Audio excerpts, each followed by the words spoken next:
Hello, good morning to all of you. आप सभी का स्वागत है भटनी रैस में। तो हम इस समय पॉलिटी पढ़ रहे हैं। ये पॉलिटी का हमारा यानी लास्ट थर्ड जो है वीडियो है। इसके बाद 2 और वीडियो आएंगे और पॉलिटी का जो करंट अफेयर्स है वो कंप्लीट हो जाएगा।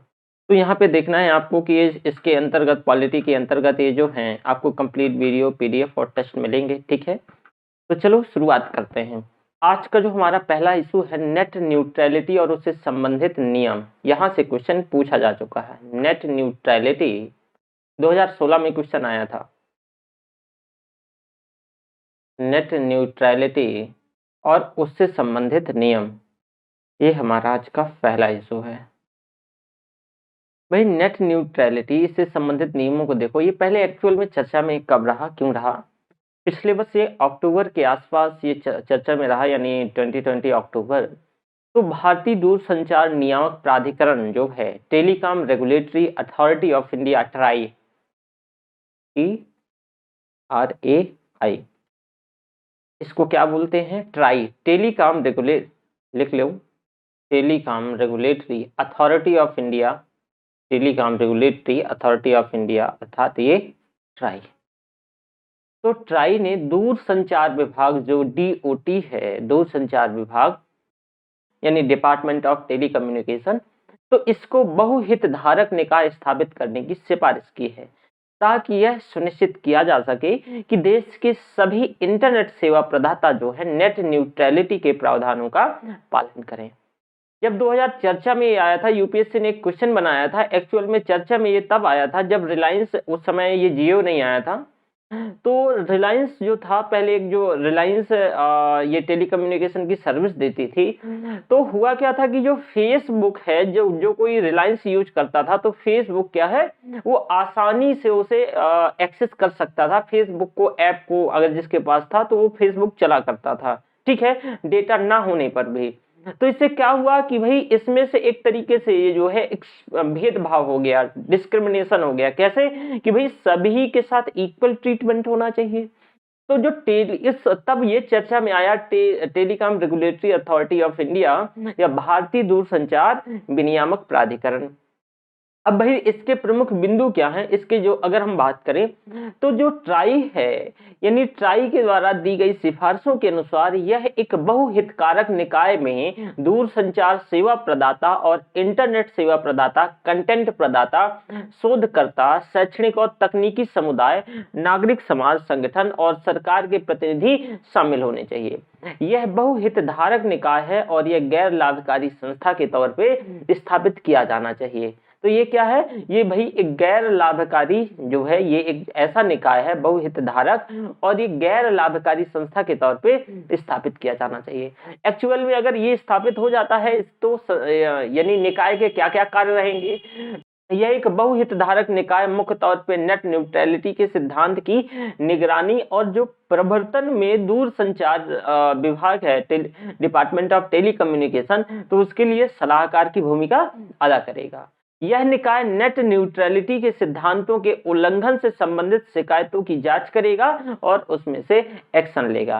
तो आपको ये समझ आना चाहिए कि भाई मैंने आपको ये टर्म बताया कि नेट न्यूट्रलिटी क्या। देखो, नेट न्यूट्रलिटी का जो ये सिद्धांत है, इसका मानना है कि जो इंटरनेट प्रोवाइडर्स, जो सर्विस प्रोवाइडर्स हैं, इंटरनेट सेवा प्रदाता हैं, इनको सभी इंटरनेट गतिविधियों के साथ एक समान तौर से व्यवहार करना चाहिए।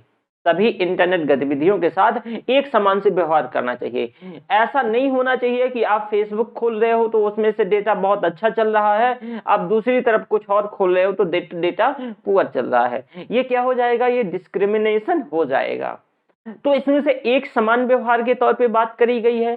उपयोगकर्ता जो है सामग्री, वेबसाइट, प्लेटफॉर्म, एप्लीकेशन और जो स्रोत है, गंतव्य और संचार, इस विधि के आधार पे किसी के भी साथ कोई भेदभाव ना हो, सभी के साथ इक्वल ट्रीटमेंट करें जो इंटरनेट सर्विस प्रोवाइडर्स कंपनी है।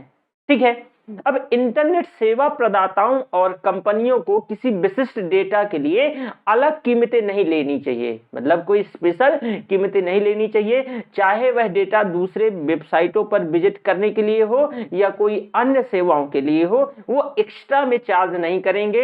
यही डेटा जो है आप सामान्य करवाते हो हर जगह, हर साइट पे क्या होगा, वर्क करेगा। नेट न्यूट्रलिटी के सिद्धांत जो है, नेट न्यूट्रलिटी के सिद्धांत में यह भी स्वीकार किया गया कि इंटरनेट सर्विस प्रोवाइडर द्वारा इंटरनेट उपयोगकर्ता के साथ किसी भी प्रकार का भेदभाव न करते हुए उन्हें इंटरनेट पर उपलब्ध सभी सामग्री तक पहुंचने को सक्षम बनाना चाहिए। तो ये सभी टर्म्स एंड कंडीशंस हैं। अब जो नेट न्यूट्रलिटी के पक्ष में तर्क क्या है, लोगों ने देखो दिए। नेट न्यूट्रलिटी आप समझ गए कि किसी भी के साथ जो आप जो इंटरनेट सेवा प्रोवाइडर कंपनी है, वो किसी भी हालात में कोई भी भेदभाव नहीं कर सकती है। ऐसे समझो नेट न्यूट्रलिटी में भेदभाव कैसे हो जाता है, और ये नेट न्यूट्रलिटी क्या है, आपको न्यूट्रल रहना है। नेट जैसे मान लो कि कोई ऐप है और आपने क्या कर दिया कि कोई स्पेशल डेटा निकाल दिया कि भाई इस ऐप को अगर आपको एक्सेस करना है तो आपको, अगर आप हमारा सिम यूज करते हैं तो आपको क्या करना होगा कि ये कोई मतलब प्रॉपरली कि इस स्पेशल टैरिफ करवाना पड़ेगा। तो ये तो भेदभाव हो गया, ठीक है। या फिर आपने ऐसा कर दिया कि मान लो एक तरफ फेसबुक है और दूसरी तरफ कोई मान लो इसी के पैरेलल कोई सोशल मीडिया जैसे इंस्टाग्राम है। तो ऐसा नहीं होना चाहिए कि आपका हम सिम यूज कर रहे हैं तो फेसबुक बिल्कुल ना चले और इंस्टाग्राम धड़ाधड़ चले। ये क्या हो जाएगा, ये नेट न्यूट्रलिटी का उल्लंघन हो जाएगा। तो आपको इसे रोकना है। नेट न्यूट्रलिटी का मतलब जो डेटा प्रोवाइडर्स है सभी के साथ न्यूट्रल ट्रीटमेंट होगा, न्यूट्रल व्यवहार किया जाएगा, किसी को कोई एज नहीं दी जाएगी, ठीक है। अब एक्चुअल में नेट न्यूट्रलिटी के पक्ष में तर्क क्या है, क्या मानते हैं जो एक्सपर्ट हैं। देखो नेट न्यूट्रलिटी का जो सिद्धांत है वो इंटरनेट की दुनिया को बहुत ज्यादा लोकतांत्रिक बनाता है। इंटरनेट की दुनिया को इसका जो सिद्धांत एक डेमोक्रेटिक लोकतांत्रिक बनाता है, क्योंकि टेलीकॉम प्रदाता या फिर इंटरनेट सेवा प्रदाता अलग अलग वेबसाइटों के लिए अलग अलग कीमतें नहीं चुकाते हैं, मतलब अलग अलग कीमतें नहीं ले सकते हैं, जिससे सभी को एक समान तौर से इंटरनेट पर भाग लेने की अनुमति मिलती है। तो इससे क्या होता है कि डेमोक्रेटाइजेशन देखने को मिलता है, सभी के साथ इक्वल ट्रीटमेंट, समानता का व्यवहार किया जाता है। ये तर्क है। साथ में यह सिद्धांत किसी भी आधिकारिक आदेशों के बिना टेलीकॉम प्रदाताओं या इंटरनेट सेवा प्रदाताओं को अपनी इच्छा के मुताबिक इंटरनेट पर मौजूद सामग्री या वेबसाइट को रोकने या उसको कंट्रोल करने या फिल्टर करने या ब्लॉक करने से भी रोकता है। ये प्रॉपर कि आप मान लो कि फला आपका अगर मान लो कोई एयरटेल है, कोई यूज कर रहा है और आपने कोई ऐसी वेबसाइट को ऑलरेडी ब्लॉक कर रखा है कि वो एक्सेस नहीं कर सकेगा, तो ऐसा नहीं संभव है। इस प्रकार इंटरनेट की स्वतंत्रता बनी रहती है। अब ये सूचना प्रौद्योगिकी जो है ये टेलीकम्युनिकेशन और टेली टेक्नोलॉजी जो है, ये आईटी जो है, तो इसका जो सूचना प्रौद्योगिकी है तो इसके जो इस क्षेत्र में सभी बड़ी और छोटी कंपनियों को एक समान अवसर प्रदान करता है और कुछ चुनिंदा कंपनियों को इंटरनेट पर नियंत्रण भी स्थापित करने से रोकता है। इंटरनेट पर नियंत्रण भी स्थापित करने से रोकता है। नेट न्यूट्रलिटी के विपक्ष में तर्क क्या है, इसके पक्ष में तो आपने सुन लिया, विपक्ष में क्या तर्क है भाई। देखो जैसे फेसबुक जैसी कई सोशल मीडिया कंपनियों ने नेट न्यूट्रलिटी के सिद्धांत का विरोध किया था, क्योंकि मैं ऑलरेडी आपको 2016 का मैटर बताया हूं। नेट न्यूट्रलिटी या इंटरनेट तटस्थता इसको हिंदी में कहते हैं, तो इसका सिद्धांत इंटरनेट पर नवाचार को प्रभावित करता है कि भाई इसके चलते जो इनोवेशन है वो प्रभावित होता है। इसके अलावा यह सिद्धांत इंटरनेट सेवा प्रदाताओं को ब्रॉडबैंड सेवाओं में निवेश करने से रोकता है। ठीक है कि ब्रॉडबैंड में क्या होता है कि जो निवेश है उसको कहीं ना कहीं ये हतोत्साहित करता है। यह सिद्धांत इंटरनेट के क्षेत्र में प्रतिस्पर्धा को समाप्त कर देता है, क्योंकि इसके तहत डेटा पैकेज को एक समान माना जाता है। तो इस वजह से क्या होता है भाई कि इसके जो एक्सपर्ट हैं इसके विपक्ष में कुछ तर्क देते हैं। लेकिन आपको ध्यान रखना कि इसके विपक्ष में क्या तर्क है, इसके पक्ष में क्या तर्क है, एक्चुअल में इसका मीन क्या है। मैं अगेन बोल रहा हूं कि इससे क्वेश्चन 2016 में पूछा गया था। ठीक है। वर्ष 2019 में इंटरनेट की आवश्यकता को ध्यान में रखते हुए केरल उच्च न्यायालय ने जो है फहीम सिरिन वर्सेस केरल राज्य के मामले में संविधान के अनुच्छेद 21 के तहत आने वाले निजता के अधिकार और शिक्षा के अधिकार का एक हिस्सा बनाते हुए इंटरनेट तक पहुंच को जो है मौलिक अधिकार घोषित किया है। तो ये भी ध्यान रखिएगा कि ये कहां इंटरनेट जो आप एक्सेस करते हैं ये आपके फंडामेंटल राइट्स मतलब इसे बताया गया है। वहीं अनुराधा भसीन वर्सेस भारत संघ में जो सर्वोच्च न्यायालय ने इंटरनेट पर मुक्त भाषा और अभिव्यक्ति की स्वतंत्रता को संविधान के अनुच्छेद 19 क्लॉज 1 सब क्लॉज ए के तहत मौलिक अधिकार के तौर पे मान्यता प्रदान की है। तो ये ध्यान रखिएगा कि अब इसको इंटरनेट का यूज करना ये है आपके फंडामेंटल राइट्स के अंतर्गत कंसीडर होता है। अब भाई 2016 से देखो 2016 से वर्ष 2018 के बीच की अवधि में भारत ने नेट न्यूट्रलिटी इंटरनेट तटस्थता के लिए कुछ गाइडलाइन जारी करी थी, कदम उठाए थे। इसमें पहला कदम भारतीय दूरसंचार नियामक प्राधिकरण telecom regulatory authority of India यानी जो ट्राई है इसके द्वारा फरवरी 2016 में ये उठाया गया और यह तय किया गया कि कोई भी इंटरनेट सेवा प्रदाता सामग्री प्रदाता इंटरनेट पर उपलब्ध सामग्री के आधार पर डेटा सेवाओं के लिए कोई भेदभाव की नीति नहीं लाएगा, कोई भेदभावपूर्ण जो शुल्क है जो टैरिफ है वो नहीं अपनाएगा। इस दिशा में दूसरा महत्वपूर्ण कदम ये था कि भाई जुलाई 2018 में जो लिया गया जब भारत सरकार ने इंटरनेट पर उपलब्ध सामग्री के यानी गैर भेदभावपूर्ण उपयोग पर सिद्धांतों को एक व्यापक तौर पे अपनाने का निर्णय लिया और इस निर्णय जो है तो इसके माध्यम से इंटरनेट सेवा प्रदाता जो कंपनी है इसको इंटरनेट की किसी भी सामग्री के साथ किसी भी प्रकार के भेदभावपूर्ण व्यवहार से ये रोकती है। तो आपने ये जो पूरा मैटर है भैया नेट न्यूट्रलिटी से मतलब ये सारी चीजें समझ गए कि एक्चुअल में ये है क्या, इसके फायदे क्या हैं, इसके नफा क्या है, इसका नुकसान क्या है। ठीक है, चलो दूसरा देखो क्वेश्चन पूछा जा सकता है। ओके, विरोध प्रदर्शन के अधिकार पर उच्चतम न्यायालय का निर्णय। विरोध प्रदर्शन के अधिकार पर एससी का निर्णय। तो पहले तो मैं आपको ऑलरेडी जो आप फंडामेंटल राइट्स है 19 जानते हैं, लेकिन ये चर्चा में कब रहा, सुप्रीम कोर्ट ने एक मामले की सुनवाई के दौरान यह स्पष्ट किया कि भाई विरोध प्रदर्शन करने के लिए सार्वजनिक मार्गों या स्थलों पर कब्जा नहीं किया जा सकता। आप विरोध प्रदर्शन कर रहे हो करो, लेकिन आप सार्वजनिक मार्ग जो हैं और स्थलों पे कब्जा नहीं करोगे। इससे क्या होता है कि बहुत सारी चीजें प्रभावित होती हैं, बहुत सारी चीजें प्रभावित होती हैं। फॉर एग्जांपल ऐसे समझो, आपने किसी हाईवे में 10 दिन से मतलब कब्जा कर लिया है, कोई आवागमन नहीं हो जा रहा है, तो उस हाईवे से जो भी है लॉजिस्टिक सपोर्ट जिस स्टेट को मिलता था वो पूरी तरीके से आपने 10 दिनों तक ब्लॉक करके रख दिया। तो वहां क्या हो जाएगी, उस स्टेट में अचानक से जो महंगाई वो हाइक हो जाएगी। और मेरा हाथ जोड़कर यह निवेदन है कि इसको ना एक्चुअल में किसान जो अभी ये कानून को लेकर के विरोध कर रहे हैं इससे मत जोड़ने लगना। मतलब इसको पर्टिकुलरली ये एक्चुअल में जो रिकमेंडेशन इसी आधार पर सुप्रीम कोर्ट ने कुछ निर्णय दिए थे, आधार यही था। लेकिन ध्यान रखना कि ऐसी मत आप धारणा बना लेना कि भाई इसके चलते देखो जो आजकल महंगाई है, तो ये मत धारणा बना के बैठ जाना कि महंगाई का कारण ये फार्मर है, किसान है, कि किसानों ने ब्लॉक कर दिया है, ये कर दिया है, वो कर दिया है। बहुत सारे बच्चे यूं ही टीचर का इंटरप्रिटेशन गलत तरीके से कर देते हैं, कई बार ऐसा होता है और आपको लगता है कि टीचर ने ऐसा बोला, ऐसा नहीं है। बस विरोध प्रदर्शन की वजह से एससी ने इस वजह से निर्णय दिया कि मैंने एक उदाहरण के माध्यम से समझाया कि ऐसा हो सकता है। एक्चुअल में पृष्ठभूमि की बात करें तो उच्चतम न्यायालय का यह फैसला एक याचिका की सुनवाई के दौरान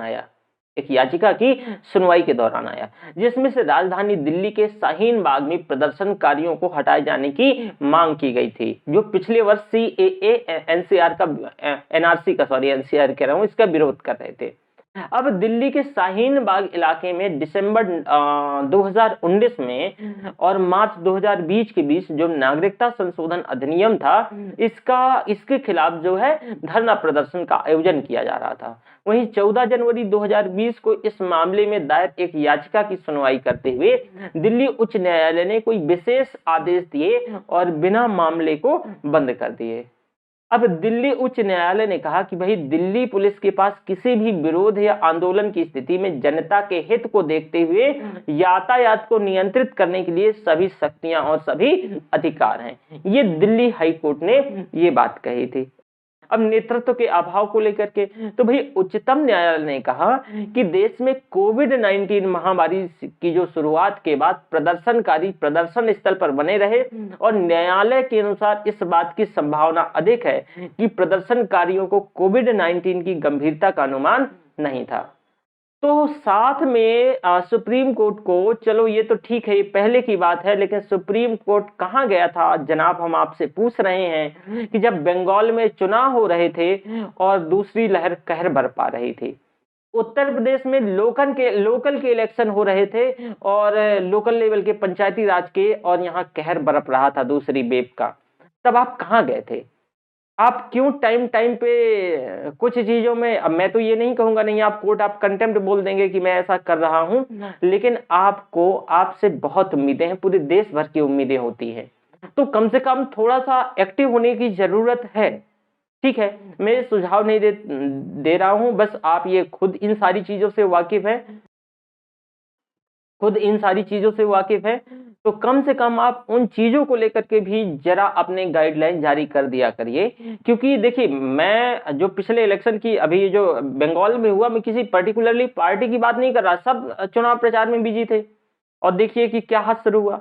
उत्तर प्रदेश में सब पार्टियां चुनाव लड़वा रही थी अपने कैंडिडेट को, सब बिजी थे, तो इसका एक्चुअल में क्या हुआ तो आपने देखा। तो सुप्रीम कोर्ट के यहाँ आना चाहिए ना। अब भाई जो उच्चतम न्यायालय है उसने विरोध प्रदर्शन के नेतृत्व के अभाव को रेखांकित किया और साथ ही न्यायालय ने इसे आधुनिक समय के तौर पर डिजिटल मीडिया से उत्पन्न होने वाले नेतृत्व विहीन असंतोष का उदाहरण बताया। तो मतलब उनका अब अपना मानना था कि भाई इसमें से कोई जो है नेतृत्व का अभाव था, लेकिन ऐसा था नहीं। अब किसी नेतृत्व के अभाव या कई समूहों की उपस्थिति में इस प्रदर्शन पे कई जो है प्रभावकारी लोग खड़े हो गए और प्रदर्शन का कोई एक उद्देश्य नहीं रह गया था। इसके साथ साथ उच्चतम न्यायालय ने एक बड़े प्रदर्शन में जो सोशल मीडिया तकनीक की भूमिका और उसके दुष्प्रभावों को भी रेखांकित किया और डिजिटल इंफ्रास्ट्रक्चर के उपयोग के माध्यम से बहुत ही कम समय में जो है किसी आंदोलन को अत्यधिक बड़ा बनाया जा सकता है। इसकी वजह से अक्सर कई नेतृत्व विहीन आवश्यक सेंसरशिप से बच जाते हैं। और उच्चतम न्यायालय ने सोशल मीडिया चैनलों के माध्यम से जो ध्रुवीकरण वातावरण के निर्माण है, तो ऐसे जैसे खतरों से चिंता भी व्यक्त करी थी। अब एक्चुअल में सीमाएं क्या है अधिकारों को लेकर के, तो भाई उच्चतम न्यायालय ने कहा कि मौलिक अधिकार समाज से अलग नहीं है, फंडामेंटल राइट्स समाज से अलग नहीं है। विरोधकर्ताओं के अधिकारों का यानी आप देखोगे यात्रियों के अधिकारों का संतुलन आवश्यक है और दोनों का परस्पर सम्मान रहना होगा। उच्चतम न्यायालय ने यह भी कहा कि भाई याचिकाकर्ताओं जिन्होंने प्रदर्शनकारियों के बचाव के मामले में हस्तक्षेप करने की मांग की थी कि दलील को स्वीकारा जा सकता है, तब वे विरोध करना चाहे तो अनिश्चित यानी संख्या में लोग इकट्ठा हो सकते हैं और इस प्रकार के विरोध प्रदर्शन के लिए सार्वजनिक मांग या संबंधित मामले को लेकर के इसमें से भी बात कही गई है। प्रशासन और उच्च न्यायालय की भूमिका पे प्रश्न यहाँ पे उठे कि भाई उच्चतम न्यायालय ने अपने फैसले में ये कहा था, दिल्ली उच्च न्यायालय ने, कि भाई जो एक याचिका था तो इस मामले को ऐसे ना छेड़ते हुए याचिका प्राप्त करने के बाद सकारात्मक हस्तक्षेप करना चाहिए था। साथ ही प्रशासन को भी प्रदर्शनकारियों से बात करनी चाहिए थी। उच्चतम न्यायालय ने कहा कि यह पूरी तरह से प्रशासन की जिम्मेदारी है कि वो सार्वजनिक स्थलों पर अतिक्रमण को रोके और इसके लिए उसे न्यायालय द्वारा उपयुक्त आदेश पारित करने की भी प्रतीक्षा करनी चाहिए थी। तो ये सारी चीजें रही हैं। अब देखो डेमोक्रेसी यानी जो लोकतंत्र और असहमति की अगर बात करें यानी डेमोक्रेसी एंड डिसेंट, देखो भैया, उच्चतम न्यायालय ने अपने निर्णय में यह भी कहा कि लोकतंत्र और असहमति साथ साथ चलते हैं, परंतु असहमति व्यक्त करने वाले विरोध प्रदर्शन सिर्फ निर्धारित स्थानों पर ही होना चाहिए जहां स्थान निर्धारित किया गया है। स्वतंत्रता संग्राम के दौरान जो है भारतीयों के विरोध और असंतोष व्यक्त करने के बीज बोए गए थे, परंतु औपनिवेशिक ये उन्हें मतलब ये प्रॉपर स्टेटमेंट दिया था कि औपनिवेशिक शासन के अगेंस्ट जो है असंतोष को स्वशासित लोकतंत्र में असंतोष के साथ नहीं जोड़ा जा सकता है। तो उन्हें ये सारी चीज कही। अब संविधान के अनुच्छेद 19 के तहत जो है नागरिकों को 2 प्रकार के अधिकार दिए गए हैं।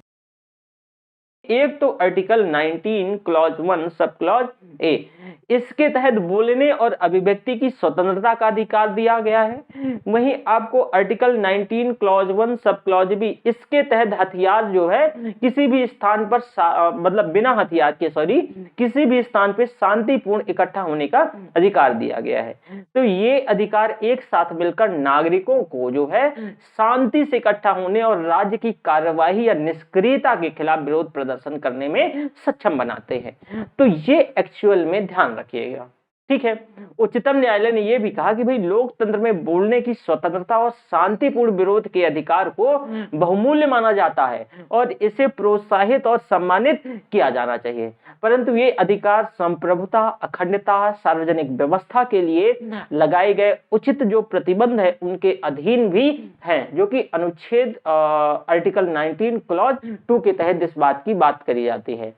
एक्चुअल में पूर्व के मामले को लेकर के उच्चतम न्यायालय ने दिल्ली में जो जंतर मंतर प्रदर्शनों से संबंधित जो मजदूर किसान शक्ति संगठन वर्सेस भारत संघ के मामले 2018 में एक फैसले में अन्य मामले का भी उल्लेख किया था।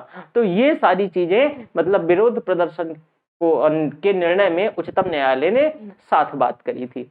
अगला इशू आता है इंटीग्रिटी पैक्ट। इंटीग्रिटी पैक्ट क्या है भाई? देखो, ये भी चर्चा में कब आया, जो CBC central vigilance commission, CBC यानी इसको केंद्रीय सतर्कता आयोग, तो इनने सरकारी संगठनों में जो है खरीद गतिविधियों के लिए इंटीग्रिटी पैक्ट अपनाने के लिए मानक संचालक प्रक्रिया जो स्टैंडर्ड ऑपरेशन प्रोड्यूसर्स है यानी SOP में संशोधन किया। SOP में संशोधन किया। अब भाई क्या संशोधन थे? नवीनतम आदेश जो आया 2017 में जारी किए गए मानक संचालन प्रक्रिया जो है SOP है, इसको संशोधित करता है और CBC यानी सेंट्रल विजिलेंस कमीशन के द्वारा एक संगठन जो है इंटीग्रिटी एक्सटर्नल मॉनिटर्स यानी IEMS, इसके कार्यालय में अधिकतम 3 वर्ष के लिए सीमित किया गया। इंटीग्रिटी एक्चुअल में पैक्ट क्या था? देखो, इंटीग्रिटी पैक्ट जो है एक प्रकार का ये सतर्कता उपकरण है। यह भावी विक्रेताओं, जो बोलीदाताओं और खरीदार के मध्य एक समझौते की परिकल्पना प्रस्तुत करता है, जो कि अनुबंध किसी भी पहलू पर भ्रष्ट प्रभाव पर जो है उसको रोकने के लिए दोनों पक्षों में प्रतिबद्ध करता है। यह पैक्ट, यह समझौता जो खरीद में पारदर्शिता, इक्विटी, प्रतिस्पर्धा, इसको भी सुनिश्चित करता है। इंटीग्रिटी एक्सटर्नल मॉनिटर्स की बात करें तो ये स्वतंत्र और निष्पक्ष तौर से दस्तावेजों की समीक्षा की जाती है। साथ ही इस बात का निर्धारण किया जाता है कि पार्टियों ने समझौते के तहत अपने दायित्वों का पालन सही से किया है या नहीं किया है। अगर IEM भ्रष्टाचार निरोधक जो अधिनियम 1988 के प्रावधानों के तहत गंभीर अनियमितताएं देखने को मिलती हैं, तो वे संबंधित जो संगठन है इसके मुख्य कार्यकारी अधिकारी और सीधे सतर्कता जो अधिकारी है यानी चीफ विजिलेंस ऑफिसर, उससे संबंधित रिपोर्ट उसके सामने प्रस्तुत करेगा। ठीक है ना? तो आपने ये देखा कि भाई जो इंटीग्रिटी से संबंधित क्या मामला था। अगला हमारा मामला है आदर्श आचार संहिता। तो इसमें से निर्वाचन आयोग और आदर्श आचार संहिता, थोड़ा समय से दोनों को रिकेप कर दूंगा। देखो, रिसेंटली निर्वाचन आयोग ने मध्य प्रदेश के जो पूर्व उस समय मुख्यमंत्री कमलनाथ द्वारा एक महिला राजनेता पर की गई टिप्पणी को आदर्श आचार संहिता यानी जो है एमसीसी का उल्लंघन बताते हुए उन्हें चुनाव प्रचार के दौरान ऐसे शब्दों का प्रयोग न करने की सलाह दी थी। आपको याद होगा जब इलेक्शन मतलब ये प्रॉपरली जब सरकार गिर गई, उससे पहले जब इलेक्शन हुए तो कमलनाथ जी ने एक महिला पे टिप्पणी करी थी। तो इस चीज को लेकर के जो निर्वाचन आयोग ने वो कहा कि भाई जो आदर्श जो आचार संहिता है, ये जो कोड ऑफ कंडक्ट है, जो कोड ऑफ कंडक्ट है ये इसका उल्लंघन है और उनको हिदायत दी गई थी। एक्चुअल में आदर्श आचार संहिता की बात करें एमसीसी की, तो निर्वाचन आयोग के द्वारा चुनाव में राजनीतिक दलों और उनके उम्मीदवारों की विनियमन और स्वतंत्र और निष्पक्ष चुनाव सुनिश्चित करने हेतु दिशा निर्देशों को एक समूह है। आदर्श आचार संहिता एमसीसी भारतीय संविधान के अनुच्छेद 324 के तहत, इसके तहत निर्वाचन आयोग जो ईसी है इलेक्शन कमीशन, तो इसको संसद द्वारा और राज्य विधानसभाओं में स्वतंत्र और निष्पक्ष चुनाव की निगरानी और संचालन करने की शक्ति दी गई है। अब नियमों के मुताबिक जो है आदर्श आचार संहिता उस तारीख से लागू हो जाती है जब निर्वाचन आयोग के द्वारा चुनाव की घोषणा की जाती है। जो है जो मोरल कोड ऑफ कंडक्ट है ना एमसीसी, ये moral code of conduct actual में जैसे ही ये लागू हो जाता है, जैसे किसी राज्य में या फिर जनरल इलेक्शन में मतलब निर्वाचन आयोग के द्वारा चुनाव की घोषणा करी जाती है। अब ये चुनाव परिणाम घोषित होने की तारीख तक लागू रहती है जब तक चुनाव परिणाम घोषित नहीं हो जाते हैं। ठीक है, तो ये ध्यान रखिएगा। आदर्श आचार संहिता का जो विकास को लेकर के आदर्श आचार संहिता की शुरुआत सबसे पहले 1960 में केरल विधानसभा चुनाव के दौरान हुई थी, जब राज्य प्रशासन ने राजनीतिक दलों और उनके उम्मीदवारों के लिए एक आदर्श संहिता जो आदर्श आचार संहिता तैयार की थी। केरल प्रशासन के द्वारा तैयार की गई इस संहिता में जो चुनावी सभाओं, भाषणों और नारों, इन सभी के बारे में राजनीतिक दलों को कुछ टर्म्स एंड कंडीशंस बताई थी और गाइडलाइन भी दिए थे। इसके पश्चात 1962 में 1962 में जो लोकसभा चुनाव हुआ तो उसमें निर्वाचन आयोग इलेक्शन कमीशन ने सभी मान्यता प्राप्त राजनीतिक दलों और राज्य सरकारों को फीडबैक के लिए आचार संहिता इसका एक प्रारूप भेजा और इसके बाद देश भर के सभी जो राजनीतिक दलों द्वारा इसका पालन किया जा रहा है। इसके बाद बात आती है 1969। मैं थोड़ा सा पृष्ठभूमि बता रहा हूं। इसमें निर्वाचन आयोग ने सत्ताधारी दल को चुनाव के दौरान अनुचित जो है लाभ प्राप्त करने से रोकने के लिए आदर्श आचार संहिता में सत्तारूढ़ दल से संबंधित कुछ गाइडलाइन यानी दिशा निर्देश भी शामिल किए। इसके बाद वर्ष 1991 में आदर्श आचार संहिता को जो है अधिक सख्ती से लागू करने का निर्णय दिया गया और वर्ष 2013 में सर्वोच्च न्यायालय ने जो है निर्वाचन आयोग को आदर्श आचार संहिता मोरल कोड ऑफ कंडक्ट में चुनावी घोषणा पत्र से संबंधित दिशा निर्देश शामिल करने का आदेश दिया, जिसे वर्ष 2014 में शामिल किया गया और इसमें प्रॉपर ध्यान दिया गया। आदर्श आचार संहिता के क्या प्रावधान है भाई? सामान्य आचरण, राजनीतिक दलों की आलोचना केवल उन्हीं नीतियों, कार्यक्रमों या पिछले रिकॉर्ड कार्य तक ये सीमित होनी चाहिए कि जातिगत और सांप्रदायिक भावनाओं को आहत करने या फिर असत्यापित जो रिपोर्ट्स हैं उनके आधार पे जो उम्मीदवारों की आलोचना करने, मतदाताओं को रिश्वत देने, डराने, धमकाने या उनके विरोध करने पर उनके घर के बाहर प्रदर्शन करने या धरना देने जैसी गतिविधियों को पूरी तरीके से रोक लगा दी गई है। अब पुलिस को जो है सभी राजनीतिक दलों को अपनी बैठक जो है किसी भी बैठक का आयोजन करने से पहले स्थानीय प्रशासन और पुलिस को बैठक के स्थान और समय के बारे में सूचित करना चाहिए ताकि बैठक के दौरान पर्याप्त सुरक्षा व्यवस्था सुनिश्चित की जा सके। अब साथ में बात जुलूस की आती है। यदि 2 या 2 से अधिक दल उम्मीदवार जो है एक ही मार्ग में जुलूस निकालने की योजना बनाते हैं तो किसी भी तरह के टकराव से बचने के लिए आयोजकों को पहले ही एक दूसरे के संपर्क कर लेना चाहिए। इस तरह से जुलूस के दौरान किसी भी राजनीतिक दल के नेता के जो पुतले नहीं जलाए जाएंगे जब जुलूस होगा, और मतदान के साथ अगर मतदान केंद्रों पर सभी दलों में जो कार्यकर्ता हैं उनको एक उपयुक्त बैज जो है बैज ठीक है, और पहचान पत्र आइडेंटिटी कार्ड जो है दिया जाना चाहिए। साथ में मतदाताओं को चुनावी दल के नेताओं के द्वारा दी जाने वाली पर्ची जो सादे यानी सफेद कागज पर होगी और जिससे कोई प्रतीक चिन्ह नहीं होगा, उम्मीदवार का नाम या फिर पार्टी का नाम नहीं होगा उसमें। तो ये थोड़ी से मतदान के बारे में। पोलिंग बूथ सुन लो। देखो, केवल मतदाताओं और चुनाव आयोग के द्वारा जारी वैध प्रमाण पत्र वाले जो लोगों को ही मतदान केंद्रों में प्रवेश करने की अनुमति दी जाती है। ऑब्जर्वर्स, निर्वाचन आयोग द्वारा जो ऑब्जर्वर्स की नियुक्ति की जाएगी जिसके पास कोई भी जो उम्मीदवार चुनाव के दौरान संचालन के बारे में समस्याओं की रिपोर्ट कर सकता है। सत्तारूढ़ दल की बात करें तो चुनाव आयोग ने आदर्श आचार संहिता मॉरल कोड ऑफ कंडक्ट में वर्ष 1979 में सत्तारूढ़ दल के आचरण को विनियमित करने के लिए कुछ प्रतिबंध लागू किए थे। क्या किया था कि मंत्रियों द्वारा आधिकारिक जो है यात्राओं का प्रयोग चुनावी कार्यों के लिए नहीं किया जा सकता है, ध्यान रखिएगा। साथ ही चुनावी कार्यों के लिए आधिकारिक मशीनरी का प्रयोग भी नहीं किया जाना चाहिए। सत्तारूढ़ दल को सरकारी खजाने से विज्ञापन देने या प्रचार करने के लिए आधिकारिक जन माध्यमों का इस्तेमाल करने से बचना चाहिए।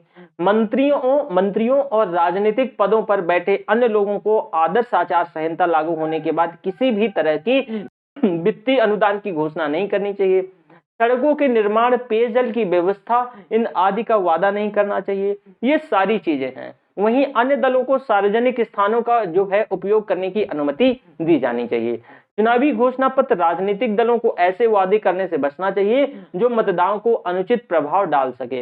ये सभी चीजें आदर्श आचार संहिता में बात करी जाती हैं। ओके, भारतीय संविधान की प्रस्तावना में बंधुत्व शब्द की प्रासंगिकता, जो बंधुत्व शब्द है इसकी एक्चुअल में प्रासंगिकता की बात करें। देखो, ये भी खबर जो है, ये लेख एक्चुअल में इंडियन एक्सप्रेस और द हिंदू दोनों में छपा हुआ था। ये बात है नवंबर के आसपास की। तो भारतीय राष्ट्रीय कांग्रेस का जो कराची अधिवेशन से मैं थोड़ा सा इसे समझाने का प्रयास करूंगा एक्चुअल में ये बंधुत्व का मतलब कहाँ से आया।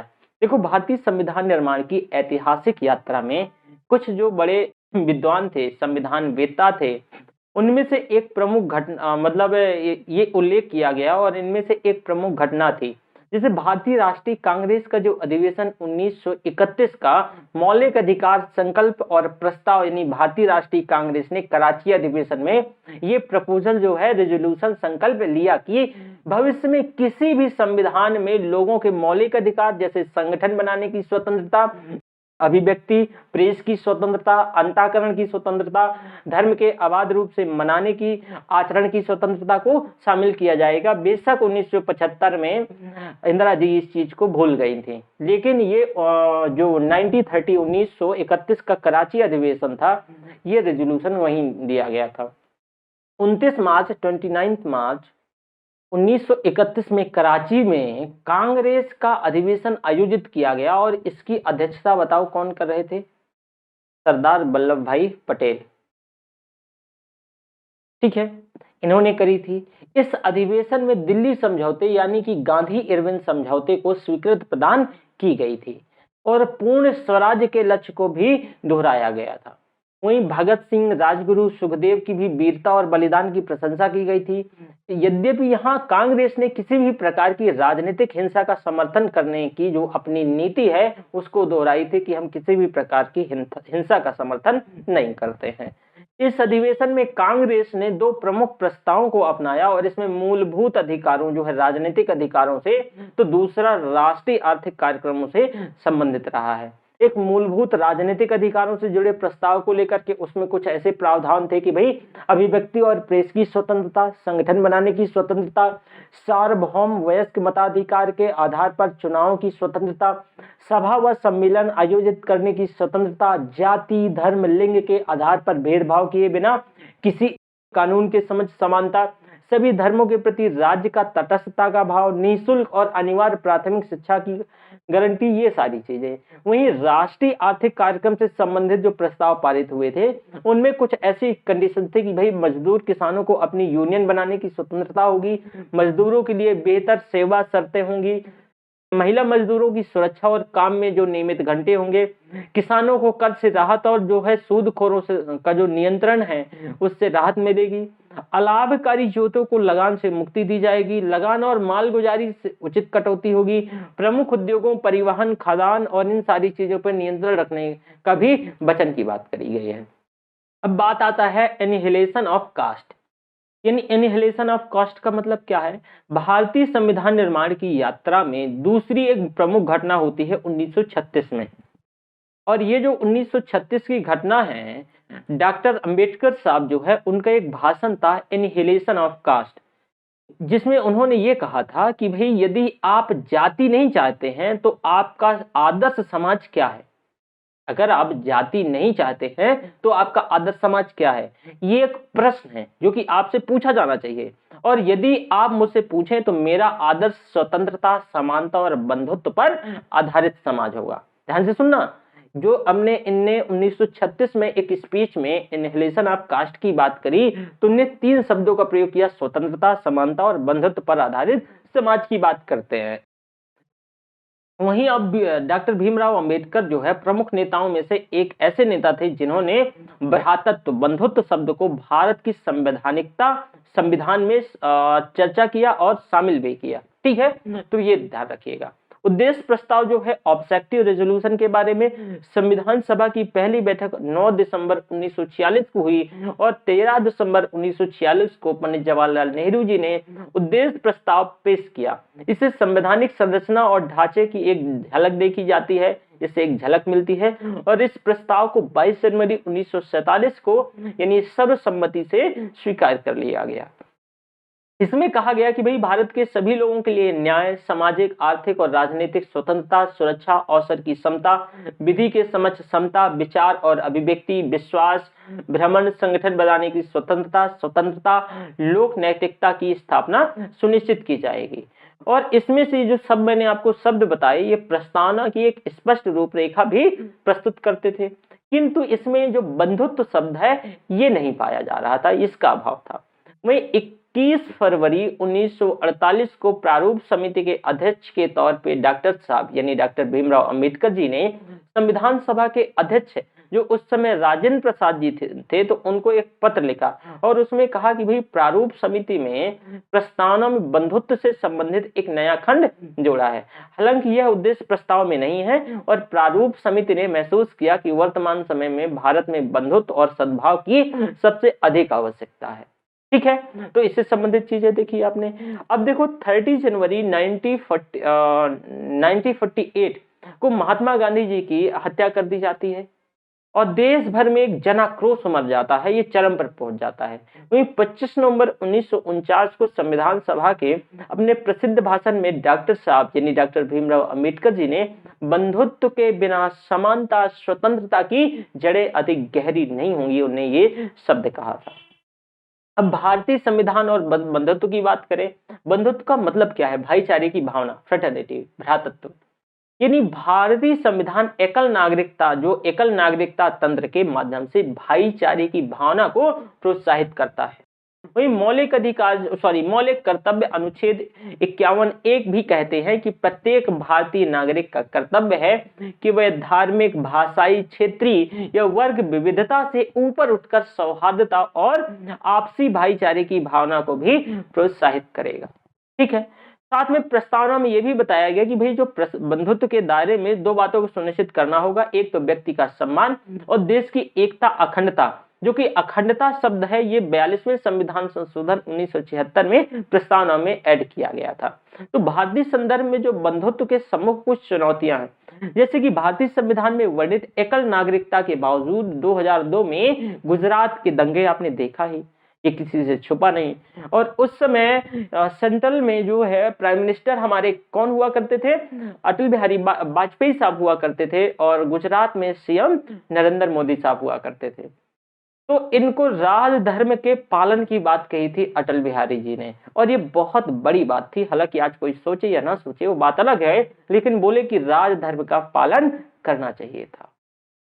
नागरिकता संशोधन अधिनियम को लेकर के विरोध, हिंसा, भाषाओं पर आधारित उत्तर दक्षिण विभाजन, अक्षमता, विविधता, इसके कारण सामाजिक गतिरोध और सामाजिक सद्भाव में असंतुलन उत्पन्न कर रहे हैं। अब भारतीय संविधान में जो है व्यक्तिगत और लोकतांत्रिक प्रणाली की एक यानी बेहतरी के साथ साथ व्यक्ति की गरिमा को बनाए रखना की बात करी गई है।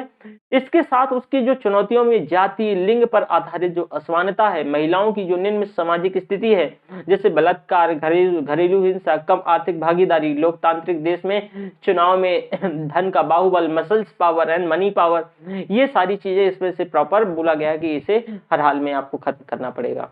भारत की 1% जनसंख्या के पास 73%, जरा अंदाजा लगाओ यहाँ पे कि 1% जनसंख्या के पास जो है भारत की 73% संपत्ति है। वर्ष 2017 में इस शीर्ष में 1% जनसंख्या की संपत्ति में वृद्धि हो गई है और केंद्रीय बजट में भी वृद्धि से अधिक है ये। वहीं नेशनल इलेक्शन वॉच की बात करें और एसोसिएशन फॉर डेमोक्रेटिक रिफॉर्म जो है ADR, इसके द्वारा जारी रिपोर्ट के अनुसार जहां पर एक वर्ष में 2009 में गंभीर आपराधिक मामलों वाले जो सांसदों की संख्या 76 से थी, वहीं 2019 में बढ़कर 159 हो गई है। तो इस प्रकार वर्ष 2009 से 19 के बीच जो गंभीर आपराधिक मामलों वाले सांसद साहब हैं, इनकी संख्या 109% बढ़ोतरी देखी गई है। WHO की रिपोर्ट में के अनुसार प्रतिदिन 3 में से 1 महिला किसी न किसी प्रकार की शारीरिक हिंसा का शिकार होती है प्रतिदिन। और ये जो देश की एकता, अखंडता में राष्ट्रीय अखंडता के दोनों जो मनोवैज्ञानिक और जो सीमाई आयाम हैं, ये सभी शामिल हैं। इसमें से भारतीय संघ की बदली ना जा सकने वाली जो प्रक्रिया परिलक्षित है, इसका उद्देश्य राष्ट्रीय अखंडता के लिए बाधक जो सांप्रदायिकता, क्षेत्रवाद, जातिवाद, भाषावाद जैसी बाधाओं से पार पाना। और किंतु अभी तक देखो, अगर देश की अगर हम बात करें तो जैसे गोरखालैंड, नागालैंड जैसे क्षेत्रों में भी कोई मतलब बहुत सारे आंदोलन चले। वहीं भारत चीन सीमा विवाद को लेकर के भी कुछ इश्यूज रहे, भारत पाकिस्तान सीमा विवाद से संबंधित कुछ चुनौतियां रही। तो इन सभी चुनौतियों से तभी पार पाया जा सकता है जब क्या हो, प्रॉपर बंधुत्व हो, भ्रातृत्व हो। इस वजह से ये इंपॉर्टेंट हो जाता है। संवैधानिक मूल्य जो है, संवैधानिक मूल्य के रूप में बंधुत्व की स्थापना के लिए किए जाने वाले प्रयास। अब जैसे आपसी मतभेदों को हर हाल में कम करना है, जो आपसी मतभेद हैं खासकर अल्पवयस्कों को जो है एक खास विचारधारा का पालन करने के लिए मजबूर नहीं किया जाना चाहिए, बल्कि परस्पर सद्भाव और सम्मान की भावना से लोगों के बीच सभी मतभेदों को कम किया जाना चाहिए। जन सहानुभूति को बढ़ावा देना चाहिए, सामाजिक एकजुटता को बढ़ावा देना चाहिए। इसके साथ साथ इसमें से सामूहिक देखभाल को बढ़ावा देना चाहिए, भाईचारे को बढ़ावा देना चाहिए। ये सारी चीजें रही हैं। और संविधान सभा की प्रारूप समिति के जो एक सदस्य KM मुंशी साहब थे, ये व्यक्ति की गरिमा का अर्थ, मतलब इनके अनुसार ये कहते हैं कि जो व्यक्ति की गरिमा का मतलब यह है कि संविधान न केवल वास्तविक तौर से भलाई लोकतांत्रिक तंत्र की मौजूदगी सुरक्षित करता है, बल्कि इनका ये भी मानना था कि प्रत्येक व्यक्ति का एक व्यक्तित्व जो है वो पवित्र है। ठीक है, तो इससे संबंधित ये चीजें रही है। चलो अगला इशू है, थोड़ा सा अगला इशू देखो आप। अनुच्छेद 356 और न्यायिक सक्रियतावाद। अनुच्छेद 356 और न्यायिक सक्रियतावाद, देखो जरा भाई कि ये क्या है, इसका मामला कैसे है। देखो, सुप्रीम कोर्ट ने जो है सर्वोच्च न्यायालय द्वारा आंध्र प्रदेश उच्च न्यायालय के एक आदेश पर रोक लगा दी थी, और इसमें से उच्च न्यायालय ने आंध्र प्रदेश सरकार में संवैधानिकता मशीनरी की विफलता को ध्यान में रखते हुए स्वतः संज्ञान लेते हुए न्यायिक जांच करने की बात कही थी। आंध्र प्रदेश उच्च न्यायालय के इस आदेश को स्पष्ट तौर से न्यायिक अतिरिक्त जुडिशियल ओवररीच के मामले के तौर पे देखा जा सकता है, और संवैधानिक टूट या संवैधानिक मशीनरी की विफलता के मुद्दों को लेकर के संविधान के अनुच्छेद 356 के तहत निपटाया जाता है। हालांकि अनुच्छेद 356 के आह्वान का विशेषाधिकार कार्यपालिका के अधिकारों क्षेत्र का हिस्सा है, न कि न्यायपालिका के अधिकार क्षेत्र का, लेकिन यही एक इंक्रोचमेंट हो गया। और सर्वोच्च न्यायालय द्वारा आंध्र प्रदेश में जो न्यायपालिका और एक निर्वाचित सरकार के बीच चल रहे गतिरोध में हस्तक्षेप किया जाना सही है, लेकिन आंध्र प्रदेश उच्च न्यायालय का यह आदेश जो है न्यायपालिका के द्वारा अनुच्छेद 356 के उपयोग या उसके दुरुपयोग की संभावना को भी बढ़ा देता है। तो इससे संबंधित इसकी पृष्ठभूमि की बात करें, ये एक्चुअल में मामला क्या है। देखो भाई, डॉक्टर अंबेडकर साहब की फिर एक बार हम पृष्ठभूमि से बात मतलब इसकी उठाएंगे। संविधान सभा में अनुच्छेद 356 को अंबेडकर साहब ने एक मृत या अनाम पत्र या डेड लेटर की संज्ञा दी थी। भविष्य में कभी इसका प्रयोग न किए जाने के अनुमान के विपरीत संविधान के लागू होने के बाद से अब तक करीब इसको 156 को जो राष्ट्रपति शासन लोग आप देखते होंगे कि फला राज्य में राष्ट्रपति शासन लगा दिया गया है, तो 125 ये जो संवैधानिक तंत्र की विफलता के आधार पर लगाया जाता है, तो 125 बार मतलब इतने मौकों पर ये लागू हो चुका है। कई बार इसका दुरुपयोग हुआ है। अब देखो, लगभग सभी मामलों में इसका प्रयोग राज्यों की जो संवैधानिक मशीनरी की विफलता के बजाय राजनीतिक हितों को ध्यान में रखकर इसका उपयोग किया गया है। पहले पूर्व प्रधानमंत्री इंदिरा गांधी जी मशहूर थी इस चीज को लेकर के, वो अनुच्छेद 356 का प्रयोग 27 बार किया था। इंदिरा गांधी जी ने इसका जो प्रयोग है राष्ट्रपति शासन का, उन्हें मतलब 27 बार किया था। अधिकांश मामलों में इसका प्रयोग राजनीतिक स्थिरता, अस्पष्ट जनादेश की अनुपस्थिति की समर्थन की वापसी के आधार पर बहुमत वाली सरकारों को हटाने के लिए किया गया था। फिर 1977 में जनता पार्टी की सरकार बनने के बाद उससे भी प्रतिशोध के तौर पे उसने कांग्रेस शासित 9 राज्यों में उसकी सरकार थी, तो उसने क्या कर दिया, यहाँ भी मतलब प्रतिशोध लिया उसने और यहाँ भी उनकी सरकारों को भंग किया। बात 1980 में आती है, इंदिरा गांधी की सत्ता दोबारा से आती है, पुनः वापसी होती है। उन्होंने एक ही बार में विपक्षी दल द्वारा शासित 9 राज्यों की सरकारों को भंग कर दिया। उनने एक ही बार में कर दिया कि लो। इसके बाद भी चुनी गई सरकारों ने इस अनुच्छेद का दुरुपयोग इसी प्रकार कंटिन्यूअसली जारी रहा। तो एक ये बड़ा मुद्दा बन के पड़ा। अब अनुच्छेद 356 और सुरक्षा उपाय की बात करें तो वर्ष 1994 के SR बम्बई मामले में सर्वोच्च न्यायालय द्वारा दिए गए फैसले ने वर्षों से चली आ रही उस परंपरा को समाप्त कर दिया जिसके तहत यह मान लिया गया था कि भाई अनुच्छेद 356 का जो उपयोग वास्तव में न्यायिक समीक्षा के दायरे से बाहर था। अब इस सिद्धांत का सर्वोच्च न्यायालय ने वर्ष 1977 में राजस्थान सरकार वर्सेज भारत गणराज्य मामले में स्थापित किया था कि SR मुंबई मामले में सर्वोच्च न्यायालय ने फैसले में राज्य सरकारों को भंग करने की शर्तों और उसकी प्रक्रियाओं को निर्धारित किया और SR मुंबई मामले में सर्वोच्च न्यायालय की 9 सदस्यीय खंडपीठ ने कड़ी शर्तों के साथ अनुच्छेद 356 को राज्यों में राष्ट्रपति शासन लगाने की अनुमति दी और दायरे को निर्धारित भी किया कि ऐसे नहीं काम चलेगा। क्या कहा भाई, इसके तहत यह पता लगाना कि क्या राज्य में ऐसी वस्तुगत स्थितियां वाकई में जो संवैधानिक तंत्र की विफलता हो रही है, राज्य में शासन की प्रक्रिया को असंभव बनाती है और इस जो प्रक्रिया को न्यायिक समीक्षा के लिए भेजे जाने से पहले संसद के दोनों जो सदन हैं तो दोनों सदनों द्वारा अनुमोदित करने की भी अनिवार्यता शामिल करी गई। अब राज्यपाल की भूमिका यहाँ बहुत ज्यादा बढ़ जाती है। अब देखो भाई, न्यायपालिका का उत्तरदायित्व है कि न्यायपालिका को यह स्वयं से समझना चाहिए कि जो है न्यायिक सक्रियता एक दुर्लभ अपवाद है, अपवाद के तौर पे बेहतर हो सकता है, परंतु इसकी अति सक्रियता जो है, अति सक्रिय कार्यकर्ता के तौर पे न्यायालय ना तो देश के लिए अच्छी है और न ही हमारे न्यायपालिका के लिए, न ही लोकतंत्र के लिए अच्छी है। 356 को लेकर के राज्यपाल की भूमिका बहुत इंपॉर्टेंट होती है। एक लोकतांत्रिक सरकार के कामकाज को सुचारू तौर से चलाने और संघवाद की भावना को बेहतर करने के लिए, मजबूत करने के लिए किसी राज्य के राज्यपाल द्वारा अपने विवेक और व्यक्तिगत निर्णय का प्रयोग करते समय न्याय संगत, निष्पक्ष और कुशलता से कार्य किया जाना बहुत महत्वपूर्ण है। इस संदर्भ में सरकारिया आयोग और पूंछी आयोग की जो सिफारिशों का पूरी तरीके से अनुसरण किया जाना चाहिए। फॉर एग्जाम्पल, इसके लिए जो है राज्यपाल की नियुक्ति की प्रक्रिया को स्पष्ट रूप से निर्धारित किया जाना चाहिए और राज्यपाल की नियुक्ति की शर्तों के साथ राज्यपाल के लिए एक निश्चित कार्यकाल का निर्धारण किया जाना चाहिए। अब देखो, इसमें से 1983 में जो गठित सरकारी आयोग ने अपनी रिपोर्ट दी और उसमें उन्हें स्पष्ट कहा कि भाई राज्यपाल का पद एक स्वतंत्र संवैधानिक पद है। राज्यपाल ना तो केंद्र की सरकार की अधीनस्थ है और ना ही उसका एक एजेंट है, तो उसे ऐसा करना चाहिए कि जो है वो नेशनल ट्रीटमेंट करे।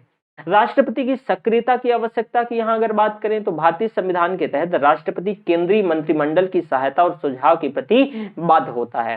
हालांकि अनुच्छेद 356 के दुर्भावनापूर्ण प्रयोग की स्थिति में राष्ट्रपति जो है सस्पेंसिव वीटो का प्रयोग कर सकता है। जैसे कि आपको पता होगा, फॉर एग्जांपल पूर्व राष्ट्रपति R.K. नारायण जी ने, KR नारायण थे, तो इन्हें अक्टूबर 1970 में उत्तर प्रदेश में कल्याण सिंह की सरकार के खिलाफ मंत्रिमंडल के प्रस्ताव को 2 बार यह कहते हुए लौटा दिया कि राज्य में इस प्रकार जो है राष्ट्रपति शासन लागू किया जाना जो है संवैधानिक तौर से ये गलत है, ऐसा नहीं होना चाहिए। तो ये बातें एक्चुअल में हुई थी। सर्वोच्च न्यायालय द्वारा आंध्र प्रदेश उच्च न्यायालय के आदेश को स्थगित किया जाना और यह सुनिश्चित करेगा कि भाई राज्य की शक्तियों के पृथक्करण की भी व्यवस्था को प्रभावित करने वाले कानूनी हस्तक्षेपों को प्रयासों को सीमित किया जाए। तो ये आपका अनुच्छेद 356 राष्ट्रपति शासन से संबंधित चीजें थी। ठीक है, तो ये ध्यान रखिएगा, जो प्रेसिडेंट रूल से संबंधित इंपॉर्टेंट है, यहां से क्वेश्चन बन सकता है। अगला हमारा इशू है इलेक्टोरल बॉन्ड। इलेक्टोरल बॉन्ड और सूचना का अधिकार, ये मामला क्या है देख लो जरा। इलेक्टोरल बॉन्ड और सूचना का अधिकार, भाई सूचना का अधिकार अनुच्छेद अधिनियम 2005 को लागू करने के लिए प्रमुख संस्था केंद्रीय सूचना आयोग जो सेंट्रल इंफॉर्मेशन कमीशन ने फैसला किया है कि राजनीतिक दलों को इलेक्टोरल बॉन्ड स्कीम के माध्यम से चंदा देने वालों के वितरण का खुलासा करने में कोई सार्वजनिक हित नहीं है और यह इस अधिनियम के जो प्रावधानों का उल्लंघन करेगा। हालांकि अब तो मुझे समझ ही नहीं आता है कि भाई कौन पैसा दे रहा है, इसका हमें क्यों नहीं पता, जनता को क्यों नहीं पता होना चाहिए, मुझे ये नहीं समझ आ रहा है। आप बताइए इसके पक्ष में है या विपक्ष में, मुझे ये नहीं समझ आ रहा। पता होना चाहिए जनता को, भाई कौन कहां से कितना फंडिंग हो रहा है आपको बिल्कुल पता होना चाहिए। अब देखो इलेक्टोरल बॉन्ड स्कीम नागरिकों और जो कारपोरेट्स है इनको भारतीय स्टेट बैंक SBI में मौद्रिक उपकरण खरीदने और उन्हें राजनीतिक दलों को दान करने की अनुमति देती है। एसोसिएशन फॉर डेमोक्रेटिक रिफॉर्म्स के अनुसार जनवरी 2020 तक राजनीतिक दलों को करीब इसमें से 6,210 करोड़ रुपए के कुल 12,452 इलेक्टोरल बॉन्ड दिए गए थे।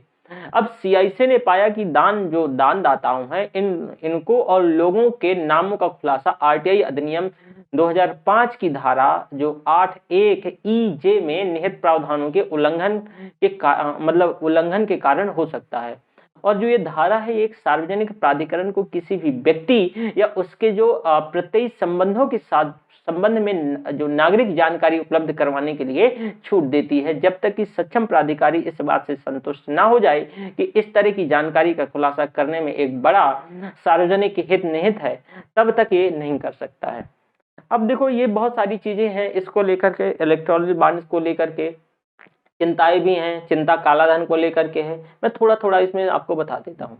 देखो भाई एक प्रत्यय या फिर एक व्यक्ति जो होता है तो एक या उससे अधिक अन्य पक्षों यानी व्यक्ति या व्यक्तियों का समूह के साथ कानूनी और नैतिक संबंध रखता है और राजनीतिक दलों को जारी किए गए इलेक्टोरल बॉन्ड से संबंधित जानकारी SBI द्वारा एक प्रत्यय क्षमता के अंतर्गत प्राप्त होती है।